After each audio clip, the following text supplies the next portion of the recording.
We just completed the second MSC cruise to ever sail out of Galveston, Texas. In this video, we will discuss our cruise experience and what you must know before taking this cruise.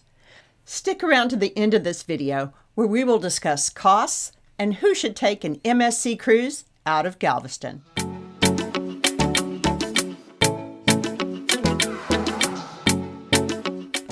Hi, y'all. I'm Jeff. And I'm Becky. And together we're cruising a good time. We're going to talk a lot about the MSC Seascape, including the ship, design, the cabin, the entertainment, kid-friendliness, and dining, and a whole lot more. So first, let's talk about this ship.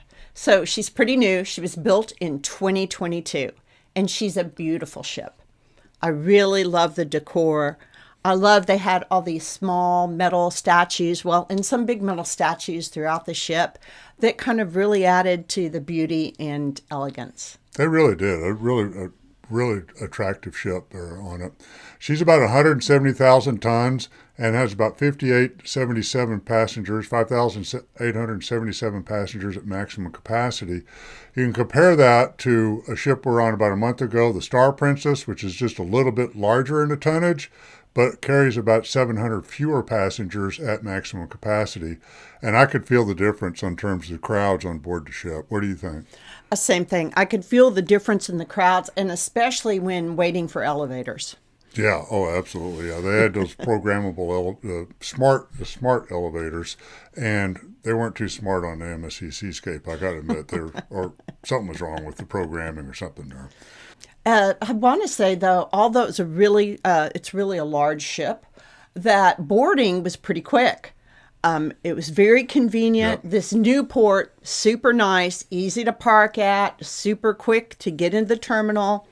So I thought they did a great job with that. Yeah, the new pier that they built for MSC, and NCL is going to share that new pier right there in Galveston, is really streamlined. It's easy to get on, it's easy to get off.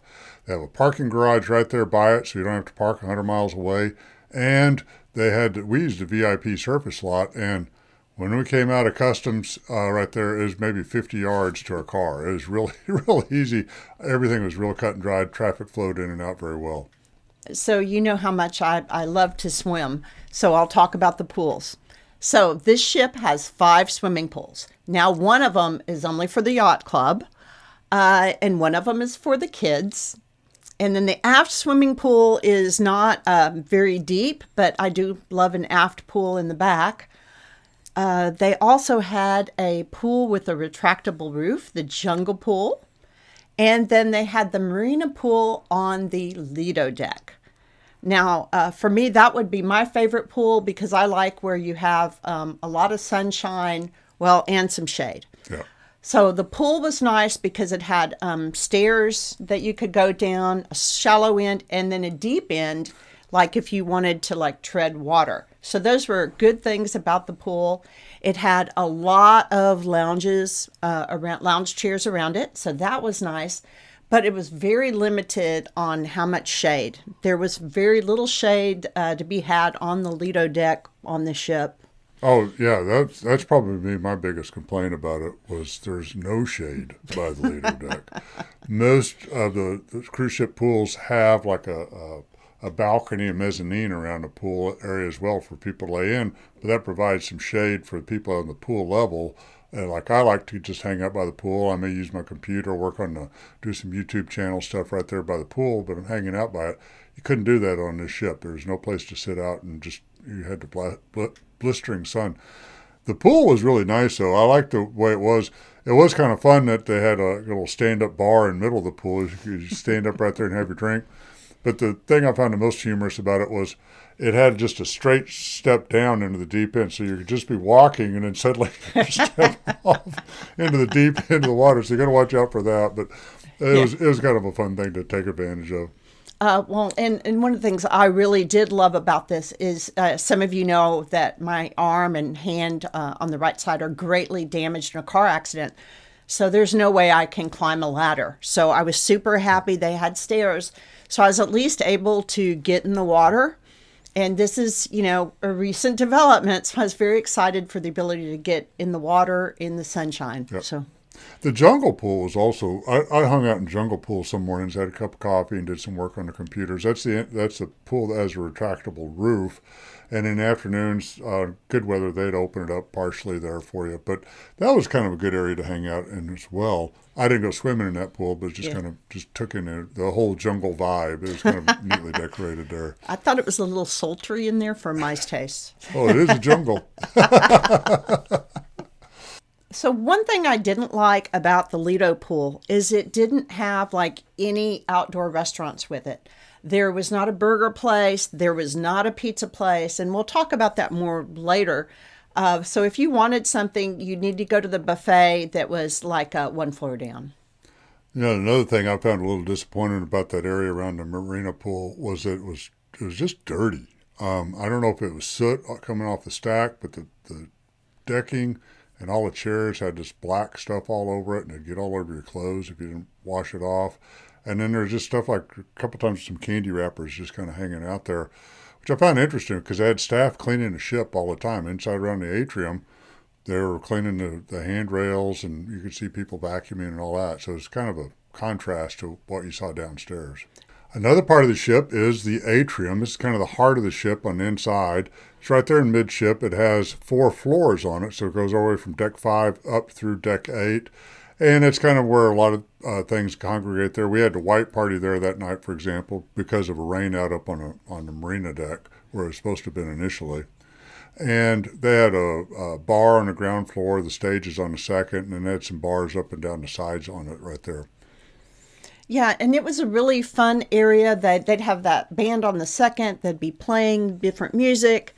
And on its lowest floor, there was a little bit of dance floor, but there'd be only a few brave dancers occasionally that you might see out there. There wasn't a whole lot of dance floors on the ship compared to a lot of other ships we've been on where people just, they have a lounge with a band and a dance floor. That didn't really happen much on the ship. Yeah, or having a DJ and a dance area. It really didn't have that either. No. But up the atrium, on every single level, they had a really nice bar. They did. But there were also very few places where you could sit and like look down on what's going on the bottom floor. It was very much standing room only right there. They didn't have like chairs around the perimeter. You're exactly right. Yeah. But that was fun. And then another area they had was Times Square. Mm-hmm. So Times Square, there was some seating there, and they would have a band, but the band would be like 1 or 2 people. And most nights they were playing salsa music, and there would be some very good salsa dancers, just a few people that dance in the evenings. Yep. Yeah, they had some good entertainment right there. That's another area that went up through 3 decks, went up through the casino, and then into the upper deck of the shopping right there around that. And that was good. Because of the music there, you always had some music kind of going on within the casino, which is kind of fun there too. And during the daytime, we saw it on days that were in port, they had like different games and stuff going on in that general area. Yeah, very much a gaming area. Another venue they had was back to the aft of the ship called the Uptown Lounge. What was neat about that, we really enjoyed, were they had dueling pianos right there, and both these piano players were really good, and they played very well off each other, I found. They took requests, and they played any song I think you'd request. They played songs I never thought you could really hear in a piano.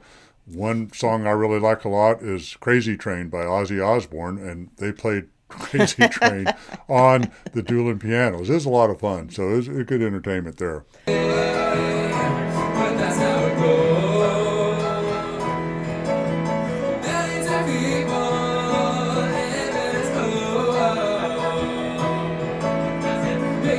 Yeah, that's a great place. You want to get a little early there, a little early as it does fill up.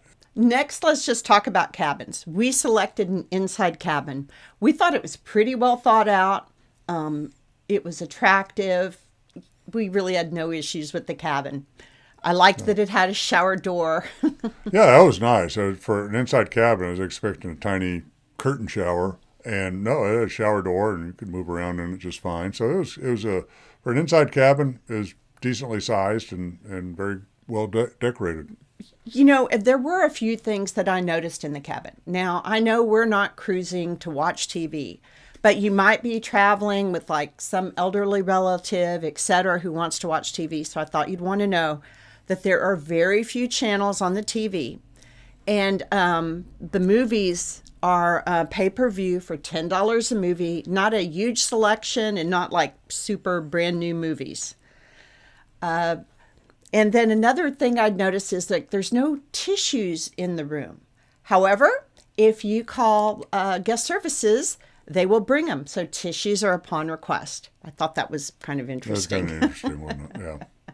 If you are interested in an inside cabin, we've done a whole video that goes through and talks about all the amenities and details on that inside cabin. Let's talk about kid friendliness. So MSC, they're really bragging about how good they are. Yep. So they have like a Pirate Cove Aqua Park there for the kids. And I thought it looked fantastic. I think this is really great for younger kids, and it had slides and all sorts of things, and I just thought it was a hoot. I agree. They're really going after the family market, and it looks like they're doing a great job with it, not only from entertainment for children and families, but also for the pricing. We'll talk about that a little bit later on. Yeah, on this particular cruise, the line for the slides didn't seem to be too bad. Not a whole lot of people were taking advantage of them, but they were like 2 or 3 stories tall with a lot of loops and stuff like that. Yeah, I love the slides that they had for the big kids and adults, and I wished that I wasn't injured and I was able to ride those because they look like a lot of fun, and I thought it was fascinating that there weren't bigger lines. However, right now, the kids are in school, so this may change come summer months. Yep. So that arcade looked pretty cool. So one of the things I like about the arcade was they had that Formula One driving simulator right there, which you sit down, it's kind of immersive while you drive in the car right there.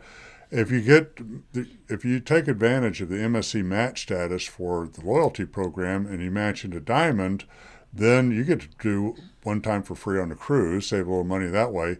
And that was kind of a neat thing to watch and take advantage of. But they had a lot of arcade games in there and some other simulators and stuff like that. Yeah, and in MSC True Fashion, they offer all these different bundling packages for being able to do this. Yep. So they're like, the more you play, the more you save. Another cool thing about with the kids, with respect to the kids, was actually in the buffet, they had an area just for children. It was marked off for kids area. The serving station was about a foot lower for little people to get up there and get whatever they want. And then I looked at it. They did have some junk food in there, but they actually did have some good food to eat in there too. So you could take advantage of both. But I thought that was kind of a neat little add-on. I've never seen that on some other cruise ships. And I know MSC is also really proud of that Robotron. Yes. That's another thing that looked fun that I wish I wasn't injured and I could ride. That looked like a great time. Yeah, a lot of people are signing up for that. You can see that thing going all the time out there. Another cool thing about the MSC being very kids-friendly is they seem to have a very large kids program for the different ages all the way up through teenagers because we didn't have any kids to go see it, but they had a large area of that deck all inside that area with a lot of real estate devoted to that. And we did see a lot of kids kind of going in and out of there. They seemed pretty happy. So it looked like a pretty good program. I think it's a great ship for kids and families to go on the MSC Seascape. Yeah, it looks like a great ship for children. I would recommend it. Yep. Hey, so let's talk about entertainment next. So this is the non-musical entertainment. So they had the Cora Theater. This was a really nice theater, and we saw like a really good production show, excellent singing and dancing and acrobatics and good lighting. Yep. Really, really enjoyed it. It was good. We saw a comedian in there too, and the sound and everything was great. All the seats have a good view, it's easy to get in and out of. So yeah, it's a good theater for all that. I liked the Le Cabaret Rouge, which is a kind of a lounge all the way back stern. And that was multi-level, so it's kind of a lounge that kind of goes down into a stage at the bottom. They used it a lot for karaoke nights in there because you kind of hang out and lounge, and it's real easy for everybody to get up to the stage when it's their turn to sing. They had a variety show there every evening, and that was kind of entertaining, I thought. Yeah, I really enjoyed it. It had a great comedy skit, some terrific acrobatics and singing. Yep. And we saw some kids there that were so into it. That was just pretty fun. And the comedian we saw in the theater was fantastic. He, did a couple shows the first night, and then the kind of standard thing. A couple days later, he did a late night show later on that week. So, but he was really funny. I really enjoyed him. No talk about a cruise ship is complete without talking about food. So for dining options, so I was kind of disappointed. For lunch and dinner, there are two options. You can eat in the buffet or whatever dining room that you're assigned to. Because remember, there's not even like pizza or burgers by the pool. These are the restaurants that are available. Now, I was excited that for breakfast, they also opened up two different restaurants, specialty restaurants, where you could also sit down and eat breakfast. So I was really excited about that. Those were nice. Yeah, they had the butcher's cut they'd open up, and then the taco place right there off the Atrium. Both served breakfast. We had breakfast at the taco place one morning, and it was delicious breakfast. It was a lot of fun. Yeah, it was really, really good. And I was very happy to not be in the buffet. The buffet layout's a little different than a lot of other ones I noticed, because most ships, they either have the port or the starboard, and they open and close one or the other depending on how they're reprovisioning a buffet. This one seemed to be more forward and aft, so you'd walk through an entire area that may not be serving to get to the aft part that was serving some food. Other than that, it's a crowded buffet. The pizza was pretty good. It was on par with probably what the Princess does, probably being part of an Italian cruise line. So I thought the food in the buffet was, okay, and I'm not really a buffet person, but I thought the pizza was very good. That was the very best thing in the buffet. Yeah. Next, let's talk about those dining rooms. So the ship has 5 different main dining rooms, and depending on how much you paid for your cruise or for your yacht club, etc., you're assigned a different dining room. So we had that low-end cabin, so we were in the Green Wave dining room. I did think that it was attractive. It was very well decorated and all that. Yeah, the layout was pretty good. They tried to make it seem like a smaller restaurant than what it was. But I felt like they had too many tables in there. It was very crowded in there with the number of tables. So much so that the waiters actually had trouble delivering the food, I noticed, because they would have to lean over, they'd lean over Becky to hand me my food instead of walking around and setting the food on the table, which isn't that big a deal. It's more like eating at mom's house that way. Normally the chefs will want that food plated a certain way, and part of the good plating is the plate is clocked so that, the asparagus is on top or the bottom, whatever, right? And it wasn't getting that with how they were handing out the food. It was a little crowded. Well, and they only handed out the food in instances when they had trouble, like walking between two tables, which apparently was pretty frequently. Yeah. I did, though. I liked the variety of the food. They had some items that were on the menu every night that people liked, but then they had additional things, and I liked the variety. I thought overall the food was pretty good. It was very good. They had a lobster night one night, so you could get some lobster in there. That was good. And being an Italian cruise line again, their Italian food is just sensational on Italian night. It is all very good up in that menu that way. So that was good. Yeah, I had a few spectacular dishes throughout the cruise, but mostly it was just good food. One thing I found kind of a little interesting was that most cruise lines, if you order 2 appetizers, say you want a soup and a salad and a main course, they'll tend to stage it into 3 different courses right there and not bring you the soup at the same time as salad. On this ship, they always brought you the soup and the salad together, so you have 2 things in front of you, and then you bring the main course second, which again, I kind of like the 1 course at a time thing. It's not that big a deal to have a second soup in there if you're going to have that. Yeah, one of our neighbors, we saw that they like to order lots of appetizers, and boy, it was quite the spread over there. The specialty dining on board the ship was very good, I thought. They had 5 specialty dining. The best of the specialty dining restaurants, I thought, was a butcher's cut. It's the steakhouse, obviously. I had a great steak. The steak was cooked perfect medium rare for me. They did a really good job with that. And the whole thing was fun. The ambiance was kind of fun in there, and the decor. I enjoyed the steakhouse quite a bit. Oh, me too. I thought it was really, really good. I did think it's weird that they had quotes on the wall, and one of them was somebody for a very famous vegetarian. Yes, that was a little strange there, right? Yeah. So.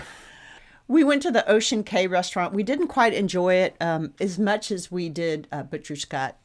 Yeah, that was kind of disappointing, I think, in terms of the fish and all that. She ordered the tuna tartare, and I mean, you could have made a whole meal out of that. It was a colossal amount of tuna tartare, and it was good. But the halibut I had was just kind of ho-hum. It wasn't that good of halibut there. We also ate at the Tapanaki restaurant on board, and those things are always a good time because you got a chef sitting there entertaining you, and it's just kind of a hoot there. It is what it is. It's a Tapanaki bar, and you know what you're getting into, and it delivered exactly that. I thought I've had better Tapanaki at other Tapanaki restaurants, both on land and at sea, but it was still a good time and very entertaining. Yeah, it was a fun night.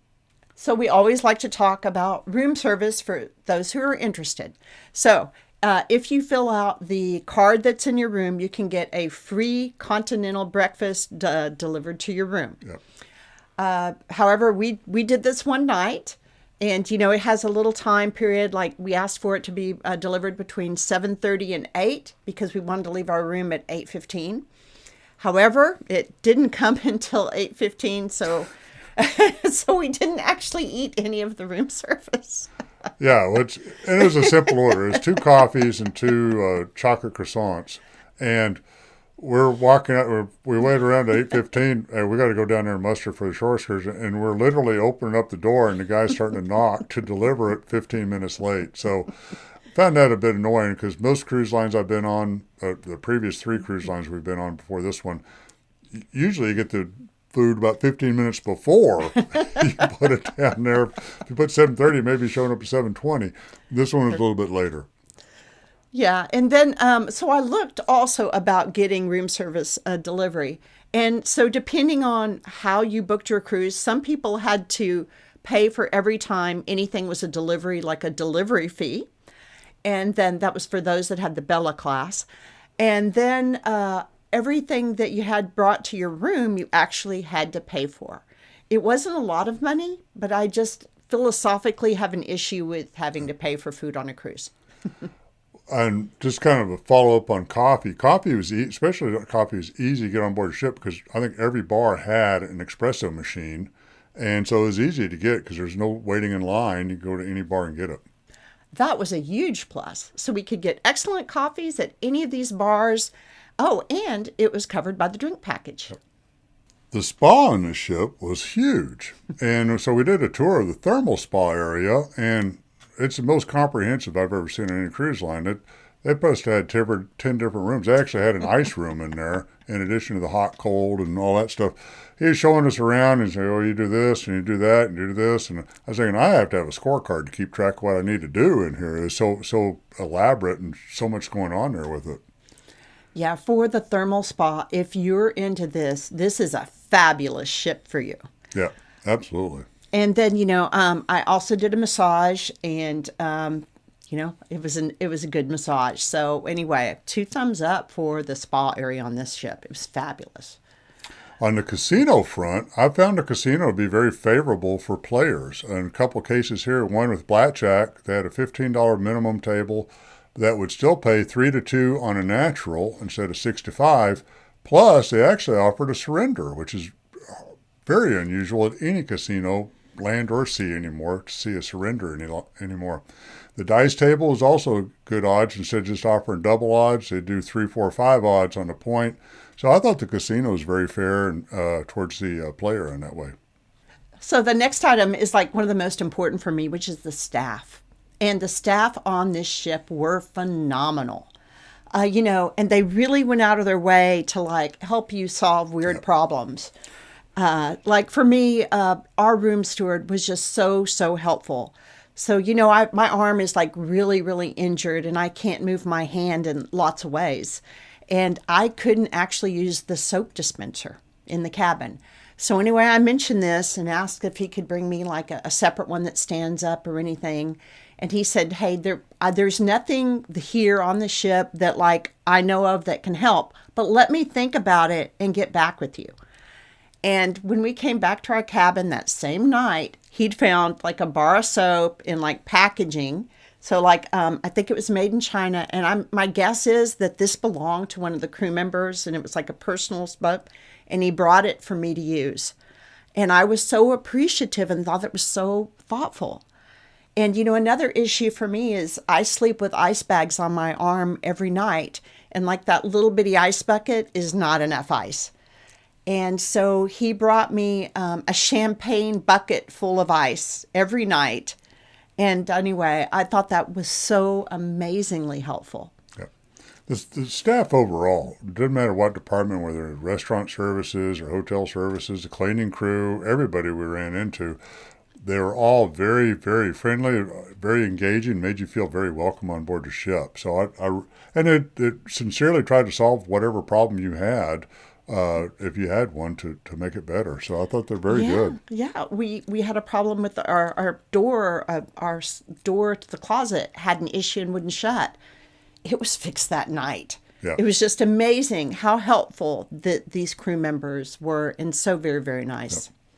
Yep. And they really made, they really added something extra to our cruise experience. Oh, I'd like to mention the wait staff.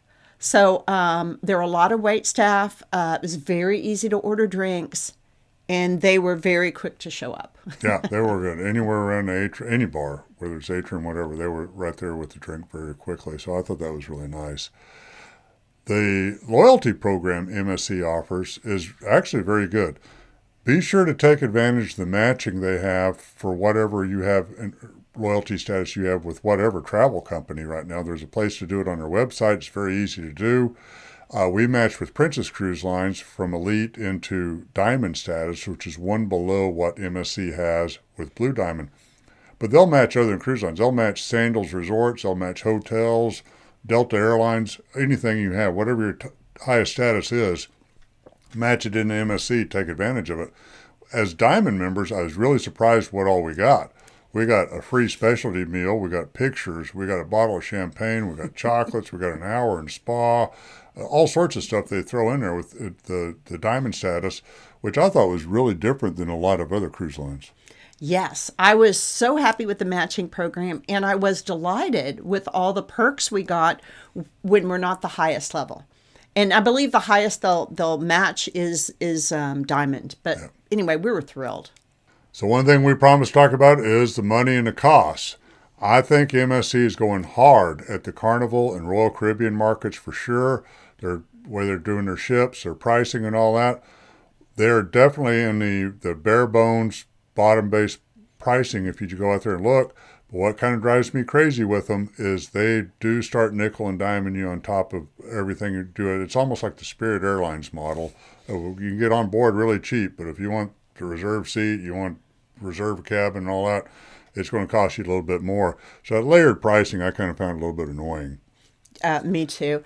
But hey, we wanted to really experience this. So we booked the no frills inside cabin. And, we were fine with the cabin. And with this, we get only traditional dining. And, the food was good. Yeah, it was. But with traditional dining, that's like specific time periods. And, things about it is like it's either early or late. So we booked this cruise super early and we're diamond. So we were thinking, hey, we'll hopefully get the dining time we want. And one of the things that drove me crazy is you have no idea what time that they have assigned you until you board the ship and, you look at, your cruise card. Yep. And so we'd asked for early and we didn't get what we asked for. But at least we weren't required to eat after 9 p.m. Which is good. So that was like a really good thing. You would think I'm a depression baby because I'm always worried about what time I'm eating. So that was a big deal for me. Parallel to that was the specialty restaurants because you do packages where you can pre-buy stuff before you get on the ship and get some pretty good values. If they'll send you emails, they're on sale. You buy packages of 1, 2, or 3 or more specialty restaurants. You buy the package, but you don't get to reserve it right then. You just got the credit for it, and then you can't reserve it till you get on board the ship, which was also a little bit of a hassle that you had to jump through some hoops to get to. Well, and that's kind of interesting too, because there's a line that anyone can call to get a dining reservation. So when we're on the ship, it's bad also that we were late boarders. So a lot of stuff will fill up by the time we get on the ship. But then when I called the first number, I waited a few minutes, and then I reread our diamond status, and it mentioned that there also is a special number I could call for reservations. So I called the second number, and I had somebody answer pretty quickly, and then we made reservations at all the specialty dining restaurants. When you book an MSC cruise, boy, you know, they start off at that cheap base fare, and then you can add different things on. And as you switch into nicer cabins and etc., there are all these different experiences. And the nicer the experience, the more you pay for. And they put you into different dining rooms, etc. So that's a big thing. In fact, it's very complex on how this all works. And we did a whole video on this, and we'll put a link down below so you can find it if you're looking at learning more about the details on these expenses for MSC cruises. And the top of that line in there is the Yacht Club, which is truly a ship within a ship experience. They have their own dining room. They all have a butler assigned to your cabin. They have their own lounge, a swimming pool, restaurant, the whole thing. Everybody we've talked to about that has really enjoyed it. We ran into Jason and Alyssa with EECC Travels on the ship, and they talked about how much they enjoyed the Yacht Club on another MSC journey they were on. So you may want to give that a look. Yeah, we had several folks that just couldn't say enough wonderful things about the Yacht Club and highly recommended that we give it a try.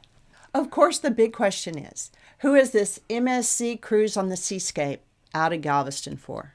Well, I tell you what, I think they're making a big run after the Carnival, the Royal, and the Norwegian markets. They're kind of Americanizing their ships with the world class that are coming out. They're much more American friendly as opposed to being more European friendly. So if you're loyal to one of those cruise lines, we think you probably should give MSC a look, especially if you have some loyalty status to pull over with it. It should be a good time. And if you're really into premium cruises, you may want to give this Yacht Club a try. It sounds amazing. Other people who might be interested is this, like anybody who just wants a quick getaway, and Galveston is convenient for. Yeah. This pier is so easy to drive to. It's real easy. Yeah, it's a brand new pier that they just for MSC, and Norwegian is going to share that same pier as well. And it's so easy to get in and out of. They got a parking garage right there. We used a surface lot right there by it. Easy peasy get in and out of. We do recommend that. We have a whole video on embarkation with Galveston, so you may want to check that out on one of our playlists. Check out the rest of our channel. We have a ton of information out there and several playlists devoted just to different types of destination around the world, such as Alaska or Caribbean, and we have a playlist just devoted to ships tours and information like that. We hope you've enjoyed this video. If you liked the video, please give us a like and subscribe and turn on those notifications. It really helps us out. Until next time, have a cruising good time.